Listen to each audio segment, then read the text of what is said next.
I burned 100 wooden crosses in a bonfire on my private estate, while my friends filmed it and laughed, and I posted the video online as entertainment because I believed the cross was the most offensive symbol in the world and deserved to be turned to ash. But before the last cross finished burning, something rose from those flames that no camera could capture and no amount of money could buy, and it brought me to my knees in the dirt in front of every person who had been cheering seconds before. Have you ever been so wealthy and so powerful that you believed nothing in the universe could touch you, not even God himself? My name is Mazen Khalid Al-Otaibi. I am 29 years old, and on April 14th, 2022, I stood on the grounds of my family's private compound outside Kuwait City and watched 100 handmade wooden crosses burn in a fire I had paid to build, surrounded by friends who thought it was the funniest thing they had ever seen. I had no idea that the Jesus whose symbol I was destroying would step out of those flames and shatter everything I believed about power, about wealth, and about who truly owns this world. I grew up in the Mishref district of Kuwait City, in a villa so large it had its own garden, swimming pool, and guest house. My father, Khalid Mansour Al-Otaibi, was one of the most successful private investors in the Gulf. He managed a portfolio worth hundreds of millions and sat on the boards of companies across Kuwait, Bahrain, and the UAE. But he was also a deeply religious man. He prayed 5 times a day without exception. He funded the construction of 3 mosques in Kuwait and 1 in Indonesia. My mother, Mazen, came from a prominent Kuwaiti family and wore elegant hijab that reflected her status. She led a charity foundation for orphans and hosted Quran recitation evenings for society women at our home. Our family name was known in every boardroom and every mosque in the country. Wealth and faith were not separate in our house. They were the same thing. While other wealthy boys my age were buying sports cars and vacationing in Europe, I was sitting in the majlis of our villa, studying under a private Islamic tutor my father had hired from Al-Azhar in Cairo. By 15, I had memorized the entire Quran. My father celebrated by gifting me a gold Rolex, engraved with a verse from Surah Al-Fatiha. The elders at our mosque said, "Allah has blessed this family with a son who will carry the faith forward." I never missed a prayer. During Ramadan, I fasted without complaint and added voluntary fasts throughout the year. I prayed tahajjud regularly, rising at 3 a.m. in my air-conditioned bedroom to kneel on a silk prayer rug and whisper to Allah in the darkness. My devotion was real, but so was my arrogance. I believed that my family's wealth was proof that Allah favored us above others. My father also taught me to despise Christianity. He said Christians were the lost people of the world, billions of souls drowning in the sin of shirk because they worshipped a dead man on a piece of wood. He said the cross was the most blasphemous symbol ever created, a reminder that Christians had taken a prophet of Allah and turned him into a false god. In Kuwait, there were a few churches permitted for foreign workers, and my father resented every one of them. By the time I was 18, I had developed a personal obsession with the cross. Not curiosity, hatred. I saw it as everything wrong with the world compressed into 2 pieces of wood. I bought crosses from online shops just to snap them in half. I collected them the way some people collect trophies. Breaking them became a hobby. I had no idea that my hatred of the cross was actually a war against the very person who had been pursuing me since before I was born. By 27, I had taken over a significant portion of my father's investment business. I managed real estate projects across the Gulf. I drove a Bentley. I wore custom suits. I was engaged to a beautiful and devout woman named Dalal, the daughter of a Kuwaiti diplomat. I had more money than I could spend in 3 lifetimes. I threw lavish parties at our compound. I traveled by private jet. I had everything the world could offer, and the religious credentials to feel righteous about all of it. Ask yourself this question. Have you ever built your entire life on something you were absolutely sure would never break? The idea for the 100 crosses came from boredom. That is the truth. When you have everything money can buy, you start looking for experiences that make you feel something. A friend named Abdulaziz, who shared my contempt for Christianity, suggested it during a late-night gathering at my compound. "You have broken dozens of crosses," he said. "Why not go bigger? Commission 100, build a bonfire, film it, post it online. It will go viral." The idea electrified me, not because I thought it was particularly brave, because it felt like a statement, a public declaration that the cross was worthless, that the symbol billions of people worshipped was nothing but kindling. I hired a carpenter in the industrial district of Shuwaik to build 100 wooden crosses, each one 3 feet tall. He was a Filipino Christian. I remember the look on his face when I told him what they were for. He said nothing. He just looked at me with an expression I did not understand at the time. Sadness, not anger. Deep, quiet sadness. I paid him double and told him to deliver them within a week. I had no idea that the Jesus whose cross I planned to burn was preparing to reveal himself in a way so dramatic that my entire understanding of God, power, and the meaning of the cross would be destroyed in a single night. The preparations took 2 weeks. I had a fire pit dug on the north side of our compound, large enough to hold all 100 crosses at once. I bought accelerant. I hired a videographer to film the event from 3 angles. I invited 30 friends, all wealthy young Kuwaiti men who shared my views. Abdulaziz helped organize the evening like it was a party. There was a catering tent, shisha, cold drinks, music playing from a portable speaker. The 100 crosses were stacked in a pyramid beside the pit, their pale wood bright against the desert sand.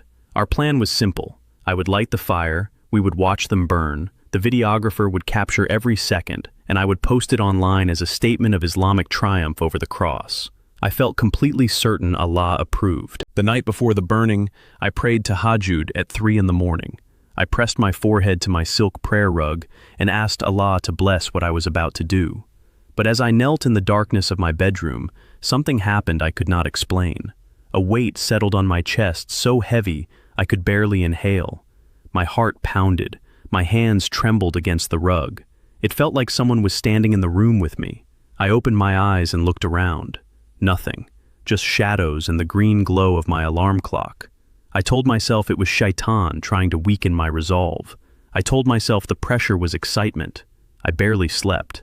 Have you ever been so convinced you were defending truth that you never considered you might be provoking something far bigger than yourself? The burning began at 9 o'clock in the evening. The April air was warm and dry. The compound was lit by landscaping lights that made the palm trees glow. 30 men stood in a loose semicircle around the fire pit. The videographer positioned his cameras. The 100 crosses stood in their pyramid, pale and still, like a small city waiting to fall. I walked to the pit carrying a torch soaked in accelerant. Abdulaziz started a countdown. 5, 4, 3, 2, 1. I touched the flame to the base of the pyramid. The fire caught instantly. It climbed the wood with a roar. The crosses began to blacken and crack. The men cheered. Someone played a nasheed through the speaker. The videographer circled the pit, capturing every angle. I stood at the edge with my arms folded, watching the flames consume cross after cross, feeling nothing but satisfaction. By the time 80 crosses had burned, the fire was enormous. The heat pushed us back several meters. Sparks climbed into the dark sky like orange stars.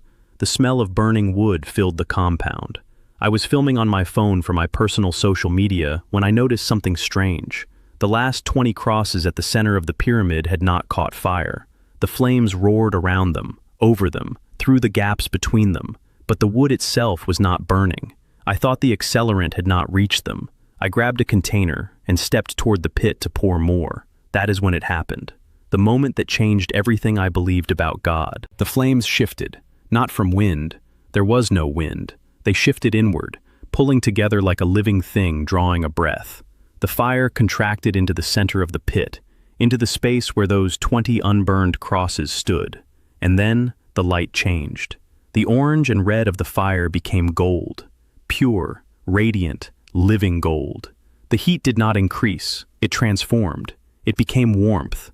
The kind of warmth that moves through your chest and grips your heart. The container of accelerant fell from my hands. I could not move. My legs locked. My arms hung at my sides like they belonged to someone else. And in the center of that golden light, standing among the 20 crosses that would not burn, I saw him, Jesus. He was standing in the fire, not burning, not in pain, standing with an authority that made the flames look like decorations around a throne. His robe was white. His face was the most human and the most beyond human thing I had ever seen. His eyes found mine across the fire and the distance and the smoke, and they held me the way gravity holds the earth. There was no anger in his face. There was grief, and behind the grief, a love so enormous and so specific that it felt like a weapon aimed directly at the walls I had spent 29 years building around my heart. He spoke, not through the air, through the center of my being. He said, "You burned my cross because you believed it was weakness, but the cross is the only place in the universe where perfect power and perfect love meet. Every cross you destroyed I allowed, because I am not fragile. But I brought you here tonight to show you what you have been fighting. You have not been fighting wood, you have been fighting me, and I am not your enemy. I am the one who has loved you since before you were formed. The wealth you worship will rot, the kingdoms you serve will fall, but the cross you tried to burn will stand when every throne on earth has turned to dust." My knees buckled. I collapsed into the sand. My face hit the ground. Tears poured from my eyes so fast I could not see. I was shaking so violently that Abdulaziz thought I was having a seizure. He ran toward me, but before he reached me, he stopped. He was looking at the fire. He saw the light. He saw the figure. He fell to his knees 10 meters away from me and began to weep. Across the compound, men were dropping, one by one. Some fell to their knees. Some sat on the ground with their hands over their faces. Some ran to their cars and drove away. The videographer dropped his camera in the sand. The music stopped. The only sound was the crackle of flame and the sound of grown men crying. Minutes could have been hours. I had no idea that the symbol I hated most in the world would become the thing that saved my life. The fire eventually died. The 20 crosses at the center were still intact, unburned, perfect, pale wood without a single mark. I crawled to them on my hands and knees. I picked one up. It was warm, not from fire, from him. I pressed it to my chest and cried harder than I had ever cried in my life. Ask yourself this question. How do you explain 20 unburned crosses standing in a fire that destroyed 80 others when the living God was the one standing among them? 3 days later, I found myself outside a small Filipino church in the Salmiya district of Kuwait. I had not slept. I had not eaten. I carried one of the unburned crosses in a bag. A woman at the door welcomed me with a smile. I walked inside. The room was small. The air smelled of incense and candle wax. A priest named Father Renato, a Filipino man with kind eyes and calloused hands, was preparing for a midweek service. I placed the unburned cross on the table in front of him and told him everything. He listened. He wept. He held both my hands and said, "Jesus already forgave you the moment the first cross caught fire. He has been waiting for you." And there, in a church smaller than my bedroom closet, surrounded by Filipino and Indian workers who earned in a year what I spent in a day, I prayed the prayer that ended one life and began another. I said, "Jesus, I burned your cross 100 times, and you stood in the fire and loved me anyway. I have been fighting you my whole life. I am done. Forgive me. I know you are real. I surrender everything." What happened next changed everything. The room erupted in quiet joy. Foreign workers who had been praying in secret in a country that barely tolerated their faith now surrounded me with embraces and tears. 7 of the 30 men from that night eventually came to faith. Abdulaziz was the first. He contacted me 2 days later and said, "I cannot unsee what I saw." I was baptized 3 months later by Father Renato. I chose the name Stephen because Stephen was stoned for his faith and saw Jesus standing in heaven, and I had seen Jesus standing in fire. The morning I told my father, he was sitting in his office reviewing contracts. I placed the unburned cross on his desk. He stared at it.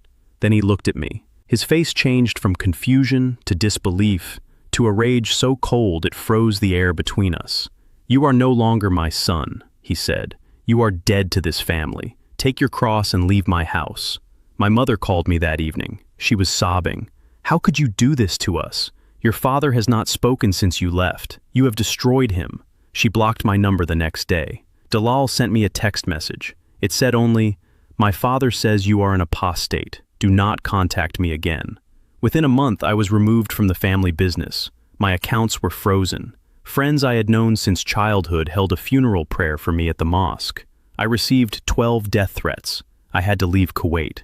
I fled to a country in Europe where a Christian organization helped me begin again. I arrived carrying 1 suitcase and 1 unburned cross. That is when it happened again, a quiet, unshakable peace that filled every space the losses had hollowed out.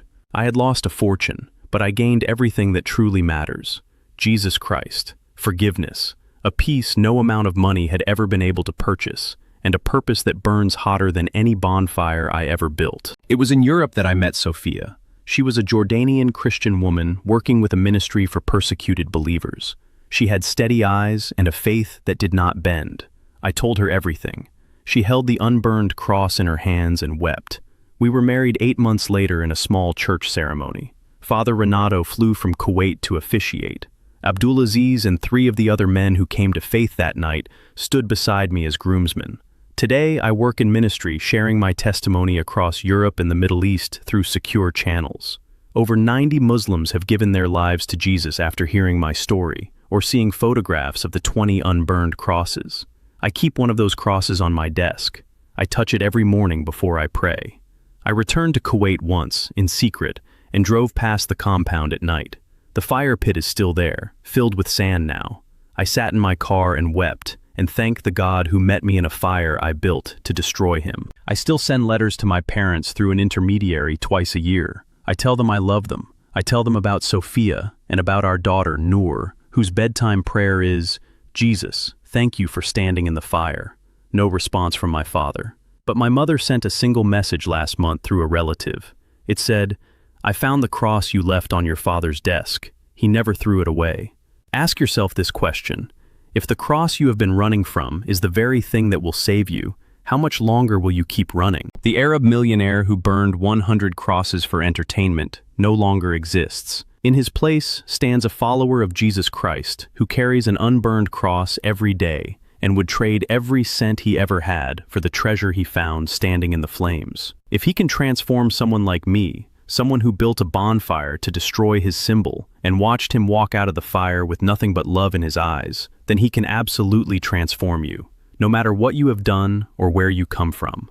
The same Jesus who stood among 20 unburned crosses in a fire built by hate is standing before you right now through this very testimony. He is not fragile. He is not offended. He is not waiting for you to be good enough. He is standing in the middle of whatever fire you have built in your life and offering you the same love that brought a millionaire to his knees in the sand.